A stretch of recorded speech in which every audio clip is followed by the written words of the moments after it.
Israël-Hezbollah prélude à une troisième guerre mondiale. Olivier Rafovitch, nous sommes ici pour parler de votre livre, au lendemain de la publication du rapport de la commission Vinograd chargée d'enquêter sur les dysfonctionnements de la guerre de cet été contre le Hezbollah.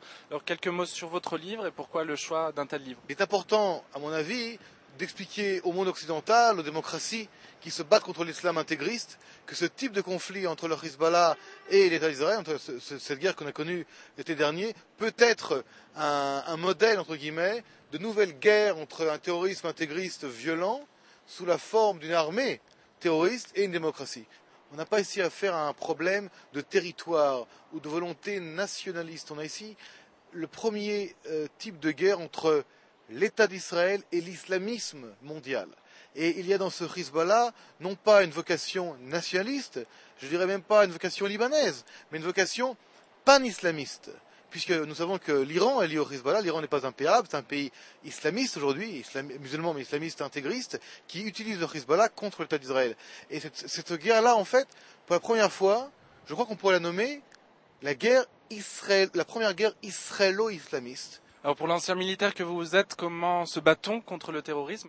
Il y a un problème majeur, premier, de définition des objectifs à atteindre pour une démocratie qui fait face à ce genre de menaces. Et je pense également qu'il aurait été intéressant, hier, durant la présentation du juge Vinograd, d'entendre de la part donc, de cette commission importante, je crois qu'il a fait un travail exceptionnel, également les difficultés intrinsèques dans ce type de conflit entre une démocratie et une armée terroriste. Il y a donc une difficulté, je répète, au niveau de la définition des objectifs, puis une difficulté au niveau de l'opération, comment agir en territoire ennemi sans pour cela être en guerre avec ce même territoire. Et troisième élément, comment peut-on définir victoire ou défaite? Comment envisagez-vous l'avenir?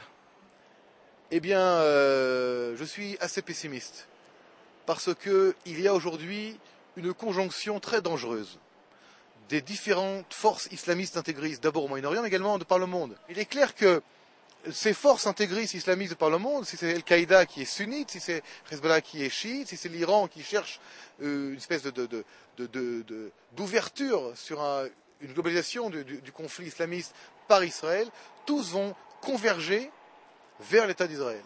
Et nous, en Israël, nous devons à chaque fois tenter, de plus en plus difficilement, de séparer le problème israélo-arabe du problème israélo-islamiste. Le panarabisme a des difficultés à unir les peuples arabes. Le pan-islamisme a cette faculté d'unir les populations de par le monde musulman, au-delà même du monde arabe, d'où danger pour Israël. Nous avons, nous, Israéliens, été déçus par cette guerre-là que nous devions, je dirais, mieux gagner ou mieux gérer. Mais peut-être, et là je le dis en tant qu'Israélien, en tant qu'Allemand, qu'ancien porte-parole de Tzahal, je pense qu'il y a une difficulté intrinsèque à gagner, j'ai bien gagné clairement et nettement ce type de guerre. Olivier Rafovitch, merci. Donc, on rappelle le titre de votre livre, Israël-Hezbollah, prélude à la troisième guerre mondiale, aux éditions Fabre. En direct de Jérusalem, c'était Jérémy Devray-Bénichou pour Info Live TV.